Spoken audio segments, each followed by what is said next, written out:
ಸತ್ಯ ಸತ್ಯ ಏನಪ್ಪಯ್ಯ? ಬಾ ಬಾ ಬಾ.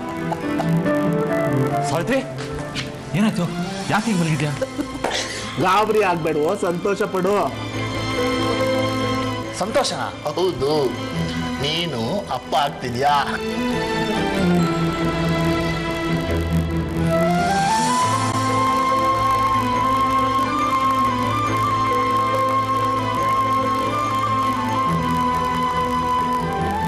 ಕಳ್ಳಿ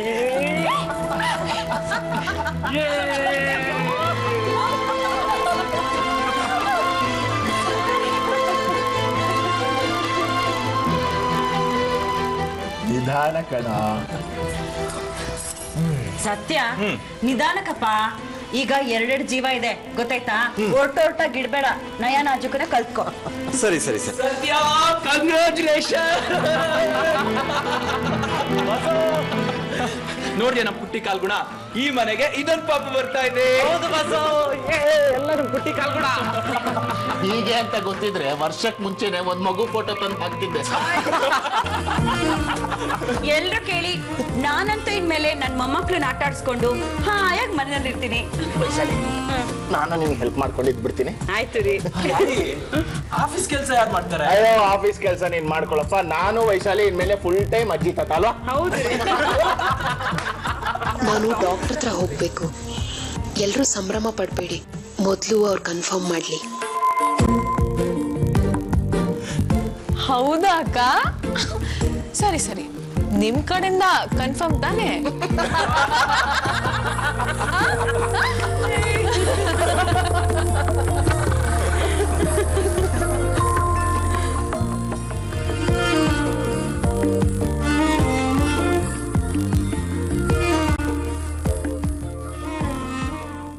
ಸಾವಿತ್ರಿ, ನಿನ್ಗೇನೇ ಬೇಕಾದ್ರೂ ನನ್ನನ್ನು ಕರಿಬಾರ್ದಾ? ನೋಡು, ಇನ್ಮೇಲೆ ಯಾವುದೇ ವಿಷಯಕ್ಕೂ ನೀನು ರಿಸ್ಕ್ ತಗೋಬಾರ್ದು. ದಡ ಅಂತ ಎದ್ದೇಳೋದು, ಓಡಾಡೋದು, ಭಾರ ಎತ್ತೋದು, ಇದನ್ನೆಲ್ಲ ಅವಾಯ್ಡ್ ಮಾಡಬೇಕು. ಯಾಕೋ ಸಂಕಟ ಆಗ್ತಿದೆ ಅತ್ತೆ. ಹೌದಮ್ಮ, 3 ತಿಂಗಳು ತುಂಬ ತನಕ ಹಾಗೆ ಆಗ್ತಿರುತ್ತೆ. ಏನು ತಿನ್ನಕ್ಕಾಗಲ್ಲ, ತಿಂದೇ ಇರೋದಕ್ಕೂ ಆಗಲ್ಲ. ಏನಾದ್ರು ತಿಂದಿದ ತಕ್ಷಣ ವಾಂತಿ ಆಗೋಗುತ್ತೆ. ಅಯ್ಯೋ, ನನ್ನ ವಿಷಯ ಯಾಕೆ ಹೇಳ್ತೀಯಾ? 5 ತಿಂಗಳ ತನಕ ಏನು ತಿನ್ನಕ್ಕೆ ಆಗ್ತಾ ಇರಲಿಲ್ಲ. ತಿನ್ನದೆಲ್ಲ ವಾಂತಿ ಆಗ್ತಾ ಇತ್ತು. ಅದಕ್ಕೆ ಅನ್ಸುತ್ತೆ ಪ್ರತಾಪ್ ಹುಟ್ಟಾಗ ಒಳ್ಳೆ ಕಡ್ಡಿ ತರ ಇದ್ದ. ಯಾಕೋ ಭಯ ಆಗ್ತಿದೆ ಅತ್ತೆ. ಯಾಕೆ ಹೆದರ್ಕೋಬೇಕು? ಒಬ್ಬೊಬ್ರಿಗೆ ಒಂದೊಂಥರ ಆಗುತ್ತೆ ಸಾವಿತ್ರಿ. ಪ್ರತಿ ದಿನನೂ ಒಂದೊಂಥರ ಆಗುತ್ತೆ. ಅದಕ್ಕಲ್ಲ ಅತ್ತೆ, ಇನ್ನು ಡಾಕ್ಟರ್ ಏನು ಕನ್ಫರ್ಮ್ ಮಾಡಿಲ್ಲ. ಆಗ್ಲೇ ಮನೇಲೆಲ್ಲರೂ ಇಷ್ಟೊಂದು ಸಂಭ್ರಮ ಪಡ್ತಾ ಇದ್ದಾರೆ. ಏನ್ ಸಾವಿತ್ರಿ ನೀನು, ಡಾಕ್ಟರ್ಗಳು ಹೇಳಿದ್ರೇ ಕನ್ಫರ್ಮ್ ಅಂತನಾ? ನಂತರ ಎಕ್ಸ್ಪೀರಿಯನ್ಸ್ ಆಗಿರೋರು ಎಲ್ಲನೂ ಹೇಳ್ತಾರೆ. ಈಗ ನೋಡು, ನಾನು ಪ್ರೆಗ್ನೆಂಟ್ ಆಗಿರ್ಬೇಕಾದ್ರೆ ಡಾಕ್ಟರ್ ಹೇಳ್ಬಿಟ್ಟಿದ್ರು 9 ತಿಂಗಳಷ್ಟೊತ್ತಿಗೆ ಸಿಸೇರಿಯನ್ ಮಾಡಿಬಿಡೋಣ, 9 ತಿಂಗಳಾಗೋದಕ್ಕೆ ಇನ್ನೂ 1 ವಾರ ಇದೆ ಅಂದಾಗ್ಲೇ ಅಡ್ಮಿಟ್ ಆಗ್ಬಿಡಿ ಅಂತ. ಆದರೆ ನಮ್ಮ ಅಜ್ಜಿ ಬಿಲ್ಕುಲ್ ಹಾಗಾಗೋದಿಲ್ಲ, 9 ತಿಂಗಳು ಮುಗಿಯೋವರೆಗೂ ನೀನು ಹಾಸ್ಪಿಟ್ಲ್ ಹತ್ರನೇ ಹೋಗಬೇಡ ಅಂದ್ಬಿಟ್ಟಿದ್ರು. ಹಾಗೆ ಆಯಿತು ಗೊತ್ತಾ? 9 ತಿಂಗಳು ಕರೆಕ್ಟಾಗಿ ನನಗೆ ನಾರ್ಮಲ್ ಡೆಲಿವರಿ ಆಯಿತು. ನೀನು ಸುಮ್ಮನೆ ಎಲ್ಲದಕ್ಕೂ ಡಾಕ್ಟ್ರು ಅಂತ ತಲೆ ಕೆಡಿಸ್ಕೊಳ್ಬೇಡ. ನಾನಿದ್ದೀನಲ್ಲ, ನನಗೆಲ್ಲ ಗೊತ್ತಾಗತ್ತೆ. ಇನ್ನು ನಿನ್ನ ಮುಗ್ದಲ್ಲಿರೋ ಕಳೆ ನೋಡಿದ್ರೇ ಹೇಳ್ಬೋದು ನೀನು ಪ್ರೆಗ್ನೆಂಟ್ ಆಗಿದೆಯಾ ಅಂತ. ಹೌದು ಸಾವಿತ್ರಿ, ನನಗೆ ಬೆಳಗ್ಗೆ ಹೊತ್ತು ನಿದ್ದೆ ಮಾಡಬೇಕು ಅನ್ಸುತ್ತಾ? ಅದು ತಿಂಡಿ ತಿಂದಿದ ತಕ್ಷಣ? ಹೌದು ಅದೇ. ಮುಂಚೆ ಎಲ್ಲ ಹಾಗೆ ಅನ್ನಿಸ್ತಿತ್ತಾ? ಇಲ್ಲ. ನೋಡಿದ್ಯಾ ಮತ್ತೆ? ಇದಕ್ಕೆ ಮಾರ್ನಿಂಗ್ ನಾಸ್ಯಾ ಅಂತ ಕರೀತಾರೆ. ಪ್ರೆಗ್ನೆಂಟ್ಗಳಿಗೆ 4-5 ತಿಂಗಳಾಗೋ ತನಕ ಯಾವಾಗಲೂ ಹಾಗೆ ಅನಿಸುತ್ತೆ, ಮಲ್ಕೊಂಡೇ ಇರಬೇಕು ಅಂತ. ಆಮೇಲೆ ಏನಾಗುತ್ತೆ ಗೊತ್ತಾ? ಫುಲ್ ಬದಲಾಗೋಗುತ್ತೆ. ನಾವು ಎಷ್ಟೇ ಮಲಗಬೇಕು ಅಂದ್ಕೊಂಡ್ರು ನಿದ್ದೆನೇ ಮಾಡೋಕ್ಕಾಗಲ್ಲ. ಸಾವಿತ್ರಿ, ಇನ್ಮೇಲೆ ನೀನು ಸೈಡ್ಗೆ ಮಲ್ಕೋಬೇಕು, ಹೊಟ್ಟೆ ಮೇಲೆ ಭಾರ ಹಾಕಬಾರ್ದು. ಆಮೇಲೆ ಕ್ಯಾಲ್ಶಿಯಂ ಇರೋಂಥ ಅಡುಗೆನೇ ತಿನ್ನಬೇಕು. ಹಾಲು, ಹಣ್ಣು, ಹಂಪಲು ಎಲ್ಲ ಚೆನ್ನಾಗಿ ತಿನ್ನಬೇಕು. ಕೊನೆಗೆ ಎಲೆಡ್ಕೆ ತಿನ್ನೋದು ಮರಿಬೇಡ. ಅತ್ತೆ, ಹಾಗಿದ್ರೆ ಇದು ಅದೇನಾ? ಹೌದು ಸಾವಿತ್ರಿ. ನೋಡು, ಯಾವುದಕ್ಕೂ ನೀನು ಹೆದರ್ಕೋಬೇಡ. ಹೆಜ್ಜೆ ಹೆಜ್ಜೆಗೂ ನಾನು ನಿನ್ನ ಜೊತೆನಲ್ಲಿರ್ತೀನಿ. ಯಾವ ವಿಷಯಕ್ಕೂ ತಲೆ ಕೆಡಿಸ್ಕೋಬೇಡ. ಖುಷಿಯಾಗಿರು. ನಿನ್ಗೆ ನಿನ್ಗೆ ಏನೇ ಬಯಕೆ ಇದ್ರೂ ಹೇಳು, ನಾನು ಅದನ್ನ ಪೂರ್ತಿ ಮಾಡ್ತೀನಿ. ನೀನೆಷ್ಟು ಆರೋಗ್ಯವಾಗಿರ್ತೀಯೋ ಮಗು ಅಷ್ಟೇ ಆರೋಗ್ಯವಾಗಿರುತ್ತೆ. ನಂಗೊಂದು ಹೆಲ್ಪ್ ಮಾಡ್ತೀರಾ? ಸಾವಿತ್ರಿ, ಹೆಲ್ಪು ಅಂತ ಹೇಳ್ಬೇಡಮ್ಮ. ನೀನ್ ಏನ್ ಬೇಕೋ ಹೇಳು, ನಾನು ಅದನ್ನ ಮಾಡ್ತೀನಿ. ಏನಾದ್ರೂ ಬೈಕೆ ಇದೆಯಾ? ಮಾವಿನಕಾಯಿ ಚಿತ್ರಾನ್ನ ಮಾಡ್ಕೊಳ್ಳ? ಅದಲ್ಲ ಅತ್ತೆ, ಮಾವಂಗೆ ಸತ್ಯಂಗೆ ದಿನ ಊಟಕ್ಕೆ ಮುದ್ದೆ ಆಗ್ಬೇಕು. ಅಯ್ಯೋ ದೇವ್ರೆ, ನಾನು ಮುದ್ದೆ ಒಂದು ಮಾಡಕ್ ಬರಲ್ವಲ್ಲಮ್ಮ. ನೀವೇನು ಮಾಡೋದು ಬೇಡ ಅತ್ತೆ, ಅದನ್ನ ನಾನೇ ಮಾಡ್ತೀನಿ. ಆದರೆ ಮಾವಂಗೆ ಸತ್ಯಂಗೆ ನಾನು ಮಾಡಿದೆ ಅಂತ ಹೇಳಬೇಡಿ. ಅಷ್ಟೇ ತಾನೇ, ನೀನು ಹೇಳ್ದಾಗೆ ಆಗಲಿ. ಆದರೆ ಒಂದು ವಿಷಯನ ನೆನಪಲ್ಲಿಟ್ಕೋ, ನೀನು ಮನೆ ಬಗ್ಗೆ ತಲೆ ಕೆಡಿಸ್ಕೊಳ್ಳೋದನ್ನ ಬಿಡಬೇಕು. ನಿನ್ನ ಆರೋಗ್ಯದ ಬಗ್ಗೆ, ನಾಳೆ ದಿನ ನಿನ್ನ ಹುಟ್ಟೋ ಮಗು ಬಗ್ಗೆ ಗಮನ ಕೊಡಬೇಕು. ಗೊತ್ತಾಯ್ತಾ? ಮಗು ಹುಟ್ಟಿ ಅದಕ್ಕೆ 1 ವರ್ಷ ತುಂಬಿದ್ಮೇಲೆ ಮತ್ತೆ ಮನೆ ಕೆಲಸನೆಲ್ಲ ನೀನೇ ಮಾಡುವಿ ಅಂತೆ. ಆದರೆ ಈಗಿದೆಯಲ್ಲ, ಈ ಟೈಮು ಮತ್ತೆ ಬರಲ್ಲ. ತಿಳಿತಾ?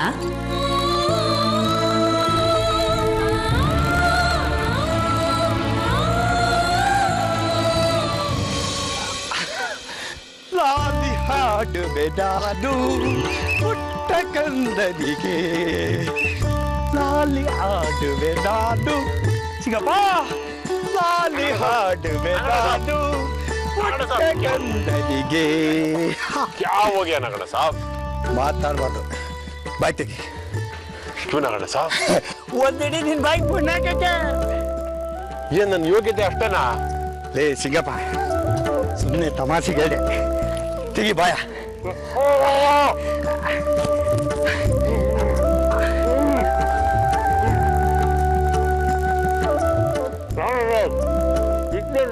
ಬಾಯಿ ಹಾಕ್ಬಿಟ್ರೆ ಹೆಂಗೆ ನಗಡ ಸಾಹಬ್? ಮುಂಜಾನೆ ಶುಗರ್ ಫ್ಯಾಕ್ಟ್ರಿ. ಲೇ ಸಿಂಗಪ್ಪ, ಈಗ ನಾನು ಹೇಳೋ ವಿಷಯ ಏನಾರ ಕೇಳ್ಬಿಟ್ರೆ ನಗಣ ಸಾಬ್ ಇನ್ನೊಂದಿಡಿ ಸಕ್ಕರೆ ಕುಡಿತ ನೀನೇ ಕೇಳ್ತಕಲ್ಲ. ನಗಡ ಸಾಹಬ್, ಏನು ಇಟ್ಟಂಗೆ ಖುಷಿಯಾಗಿದ್ದೀರಲ್ಲ? ನಂಗೇನೋ ಸಂಬಳ ಗಿಂಬಳ ಜಾಸ್ತಿ ಮಾಡ್ಬಿಟ್ರಾ? ಏ ಸಿಂಗಪ್ಪ, ಸಂಬಳದ ಮನೆ ಹಾಳಾಗೋಯ್ತು ಕಳ್ಳ. ಎಷ್ಟು ಜಾಸ್ತಿ ಸಂಬಳ ಸಿಕ್ಕಿದ್ರೇನು ಈಗ ನಾನು ಹೇಳೋ ಅಂತ ಖುಷಿ ವಿಷಯ ಅಷ್ಟೊಂದು ಮಜಾ ಪಡೋಕ್ಕಿಲ್ಲ. ಹೇಳಿ ಏನು ಖುಷಿ ಅಂತ ಸುಮ್ಮನೆ ಸಸ್ಪೆನ್ಸ್ ಇರಬೇಡಿ. ಬೇಡಪ್ಪ ನಂಗೆ, ನೀವು ಫಸ್ಟ್ ವಿಚಾರ ಹೇಳಿ ಏನು ಅಂತ. ನಾನು ತಾಯ್ತಾ ಇದ್ದೀನಿ.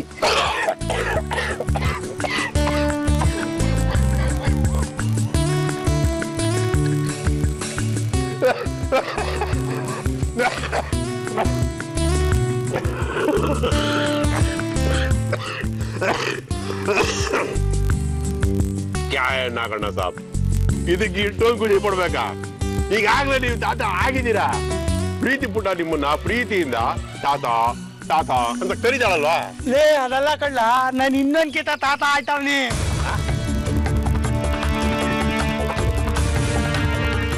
ಇನ್ನೊಂದ್ಸಲನಾ? ಹ್ಞೂ ಕಳ್ಳ.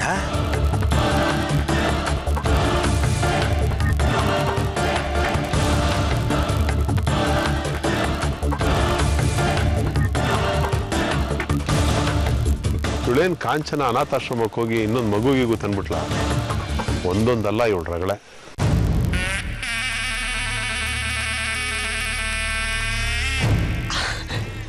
ನಾನು ತಾತ ಆಯ್ತವನಿ, ಸಾವಿತ್ರಿ ತಾಯಿ ಆಗ್ತಾವಳೆ.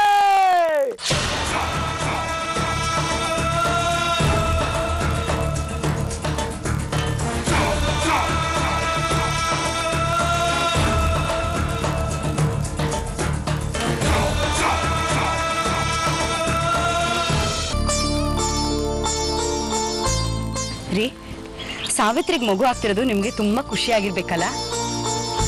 ಆದ್ರೂ ಪ್ರತಾಪನ್ ಮಗುಗಿಂತ ಸಾವಿತ್ರಿ ಮಗುಗೆ ಜಾಸ್ತಿ ಪ್ರೀತಿ ತೋರಿಸ್ತೀರಾ? ಯಾಕೆ ಹಾಗೆ ಮಾತಾಡ್ತೀಯ ವೈಶಾಲಿ? ಈಗ ದೀಪ್ತಿಗೆ ಮಗು ಆದ್ರೆ ನೀನು ಅದನ್ನ ಹೆಚ್ಚು ಪ್ರೀತಿಸ್ತೀಯೋ ಅಥವಾ ಪ್ರತಾಪನ್ ಮಗುನ ಹೆಚ್ಚು ಪ್ರೀತಿಸ್ತೀಯೋ ಅಂತ ನಾನು ಕೇಳಿದೆ. ಭೇದ ಮಾಡಕ್ಕಾಗತ್ತಾ? ಎಲ್ರು ನಮ್ಮ ಮಕ್ಳೇ ತಾನೆ. ಹಾಗೆ ಅಲ್ವಾ ನನಗೂ ಗೊತ್ತು ರೀ, ಸುಮ್ಮನೆ ಕೇಳ್ದೆ, ನೀವೇನ್ ಹೇಳ್ತೀರಾ ನೋಡೋಣ ಅಂತ. ಸಾವಿತ್ರಿಗೆ ಮಗು ಆಗ್ತಿರೋದು ನನ್ಗಂತೂ ತುಂಬಾ ಖುಷಿಯಾಗಿದೆ. ಇಷ್ಟು ವರ್ಷದಿಂದ ಹೀಗಾಗ್ಲಿಲ್ವಲ್ಲ ಅನ್ನೋ ಕೊರಗು ನನಗೆ ಖಂಡಿತ ಇತ್ತು. ನನಗೂ ಅದೇ ಚಿಂತೆ ಆಗಿತ್ತು. ಹೇಳ್ಕೊಳ್ಳೋ ಆಗಿಲ್ಲ, ಕೇಳದೆ ಇರೋ ಹಾಗಿಲ್ಲ. ಈಗೇನು ಎಲ್ಲ ಸಲೀಸಾಗಿ ಆಗ್ತಿದ್ಯಲ್ಲ? ಆಗ್ತಿದೆ. ಹುಟ್ಟೋ ಮಗು ಅವನ ಏನ ಅವನು ಅಂದ್ರೆ ಗಂಡು ಮಗುನೇ ಆಗ್ಲಿ ಅಂತ ಬಯಸ್ತಾ ಇದ್ದೀರಾ? ಇಲ್ಲಪ್ಪ, ಬಾಯಿ ತಪ್ಪಿ ಬಂತು ಅಷ್ಟೇ. ಬಾಯ್ ತಪ್ಪದೇನ್ರಿ? ಗಂಡ್ ಮಗುನೇ ಆಗ್ಲಿ ಅಂತ ಹೇಳಿ ಅದ್ರಲ್ಲಿ ಏನಿದೆ? ನಮ್ ವಂಶೋದ್ಧಾರಕ ಸಾವಿತ್ರಿಂದಾನೇ ಆಗ್ಲಿ.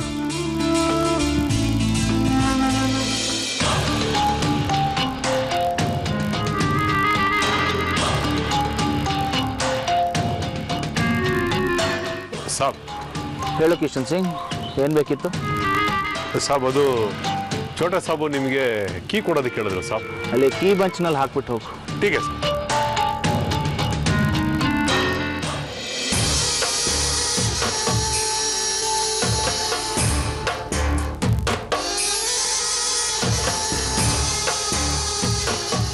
ರೀ, ಇನ್ ಮುಂದೆ ಸಾವಿತ್ರಿಗೆ ಸ್ವಲ್ಪ ರೆಸ್ಟ್ ಕೊಡ್ಬೇಕು. ಹೇಳಿದ ಮಾತೆ ಕೇಳಲ್ಲ ಅಂತಾಳೆ. ಗರ್ಭಿಣಿಯರು 3 ತಿಂಗಳ ತನಕ ತುಂಬಾ ಹುಷಾರಾಗಿರ್ಬೇಕು. ನೀನು ಅವಳು ತಿಳಿಸಿ ಹೇಳು. ಮಗು ಆದ್ಮೇಲೆ ಅಡುಗೆ ಮನೆ ಕೆಲಸಕ್ಕೆ ಒಬ್ಬರಲ್ದಿದ್ರೆ 2 ಕೆಲಸದವ್ರನ್ನ ಇಟ್ಕೊಂಡ್ರಾಯ್ತು. ಕೆಲಸದವ್ರು ಯಾಕೆ? ನಾನೇ ಇದೀನಲ್ಲ.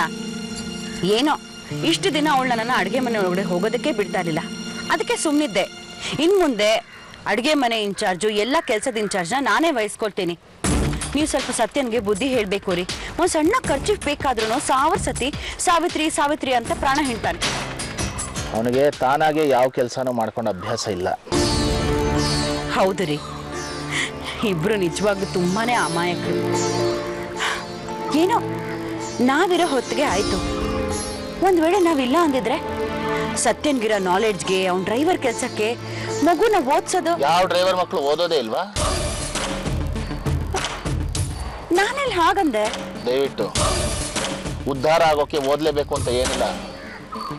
ನೀನು ಅವನ ತಾಯಿ ಅಲ್ಲ ಅನ್ನೋದನ್ನ ಇಲ್ಲಿ ಸಾಬೀತು ಮಾಡ್ಬೇಕಾಗಿತ್ತು. ಈಗ ಸತ್ಯನ ಸ್ಥಾನದಲ್ಲಿ ಪ್ರತಾಪ ಇದ್ದಿದ್ರೆ? ಸುಶೀಲ್ ಪ್ಲೀಸ್, ನಾನು ಹೇಳ್ತಿರೋದು ಒಳ್ಳೆ ಉದ್ದೇಶದಿಂದಾನೆ.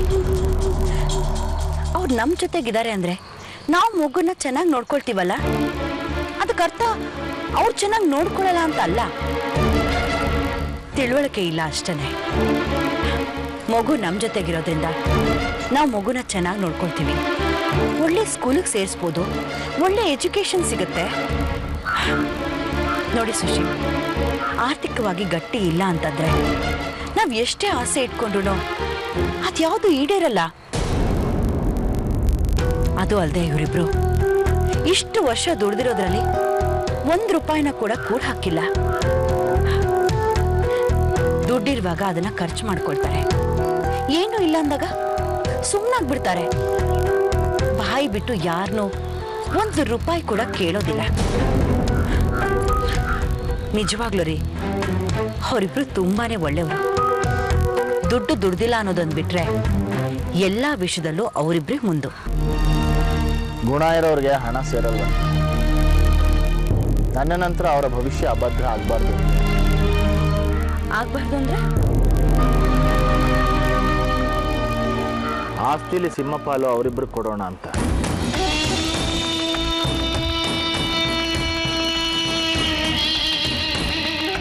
ಇಲ್ಲ ರೀ, ಅವರಿಬ್ರಿಗೂ ಕೊಡ್ಬೇಡಿ. ಹುಟ್ಟೋ ಮಗು ಹೆಸರಿನಲ್ಲಿ ಮಾಡಿ.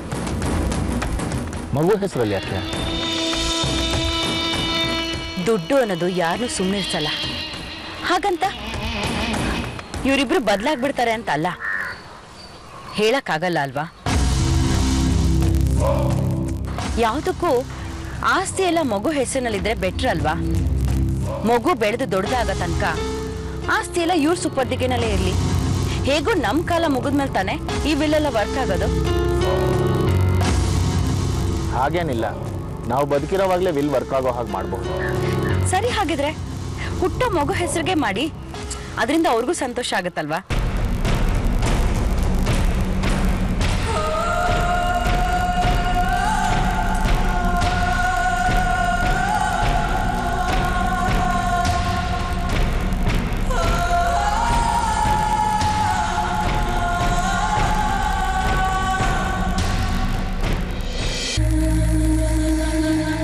ಎಲ್ರೂ ಗಮನ ಸಾವಿತ್ರಿ ಅಕ್ಕನ ಮೇಲಿದೆ.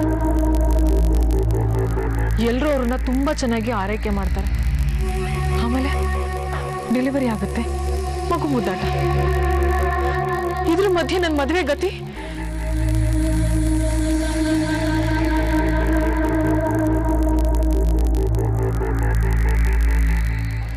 ಯೋಚಿಸ್ಬೇಕಾದ ವಿಚಾರನೇ. ನಾನ್ ಬೇರೆ ದುಡ್ಡು ಕೊಡೋದ್ ಕೊಟ್ಟೆ, ಬರೀ 3 ತಿಂಗಳಿಗೆ ಅಂತ ಮಗುನ್ ಕರ್ಕೊಂಡ್ ಬಂದಿದ್ದೀನಿ. ಅವತ್ತೇ ಪಡ್ಕೊಂಡೆ ನಾನು. 3 ತಿಂಗಳಾದ್ಮೇಲೆ ಸರ್ವೇಶ್ವರ ಬಂದು ಮಗುನ್ ಕರ್ಕೊಂಡು ಹೋದ್ರೆ ಈ ಮನೆಯವ್ರು ಯಾರು ತಲೆ ಕೆಡ್ಸ್ಕೊಳಲ್ಲ. ಯಾಕೆ ಹೇಳಿ? ಸಾವಿತ್ರಿಕಂಗೆ ಆಲ್ರೆಡಿ ಮಗು ಆಗಿರುತ್ತೆ. ನೋ,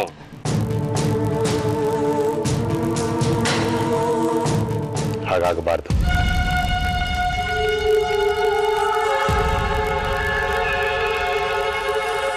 ನಿನ್ನ ಜೊತೆ ಮಗುನ ಇಟ್ಕೊಂಡೆ ನೀನು ಮದುವೆ ಮಾಡ್ಕೋಬೇಕು.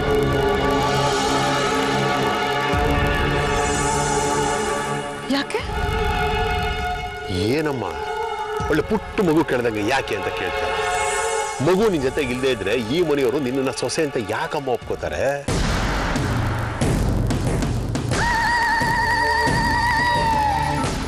ಪಾಪ ಸಾವಿತ್ರಿ ಅಕ್ಕ, ಅವ್ರಿಗೆ ಮಗು ಆಗ್ಬಾರ್ದು ಅಂತ ನನಗೇನಿಲ್ಲ. ಹಾಗಾದ್ರೆ ನನ್ನ ಫ್ಯೂಚರ್ಗೆ ಅಡ್ಡ ಆಗುತ್ತೆ. ಏನ್ ಮಾಡ್ಲಿ ಅಂತ ಗೊತ್ತಾಗ್ತಾ ಇಲ್ಲ. ನೀವೇ ಹೇಳಿ ಅಣ್ಣ.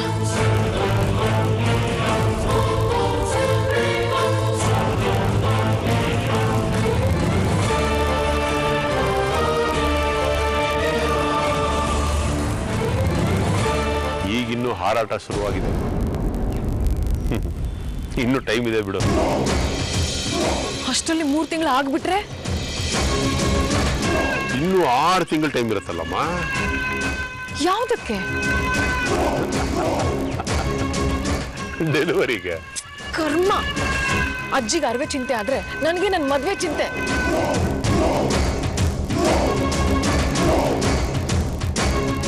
ನಿನ್ನ ಮನಸ್ಸಿನಲ್ಲಿರೋ ಟೆನ್ಷನ್ನ ನನಗೆ ಟ್ರಾನ್ಸ್ಫರ್ ಮಾಡಿದ್ಯಾ ತಾನೆ?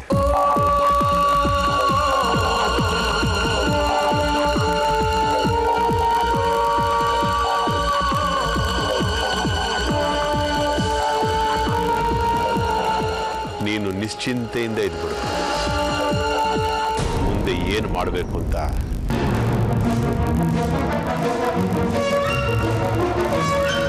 ನಾನು ಯೋಚನೆ ಮಾಡ್ತೀನಿ.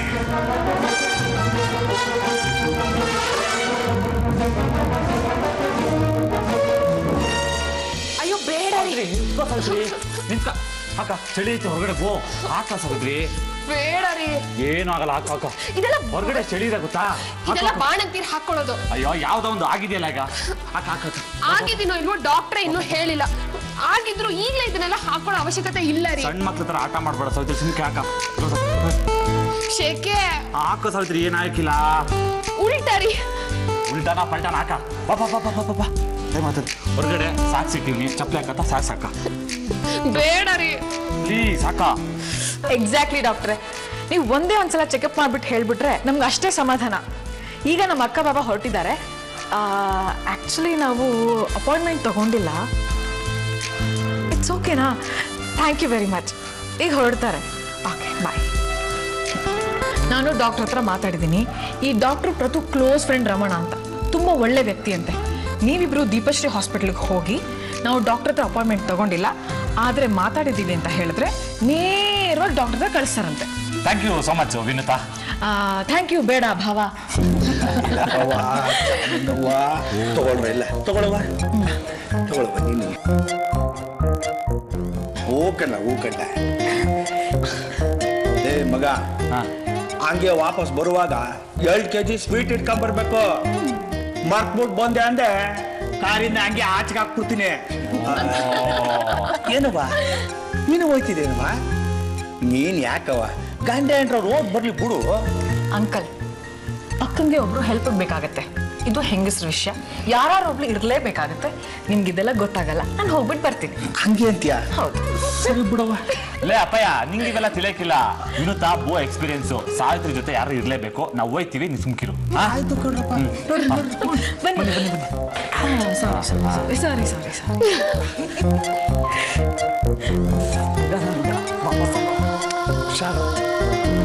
ಲೇ ಮಗ, ಕೂಸಾರ ಕರ್ಕೊಂಡೋಗಿ ಕಾರ್ನ ಕೂರಿಸ್ಲಾ? ಲೇ ಸಿಗಪ್ಪ, ಬಾಗಿಲು ತೆಗಿಲ್ಲ ಬಾಗ್ಲ.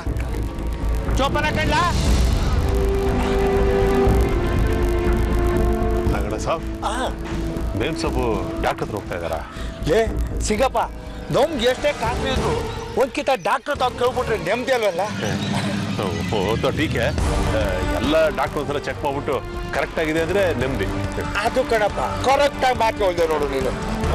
ಯಾವ ಡಾಕ್ಟರ್ ಹತ್ರ ಹೋಗ್ತಾ ಇದ್ದಾರೆ? ಯಾರನ್ನ ಕಾಣೆ, ಪ್ರತಾಪ್ ಫ್ರೆಂಡೇ ಅಂತ ಡಾಕ್ಟ್ರು. ಬಹುದಶ ಯಾವ ಹಾಸ್ಪಿಟ್ಲ್ ಸಾಬ್? ಅದ್ಯಾವುದು ದೀಪಶ್ರೀ ನರ್ಸಿಂಗ್ ಹೋಮ್ ಅಂತ ಇದ್ರು ಕಣ್ಸಿಕಪ್ಪ. ಓ ಜಯನಗರಲ್ಲಿ.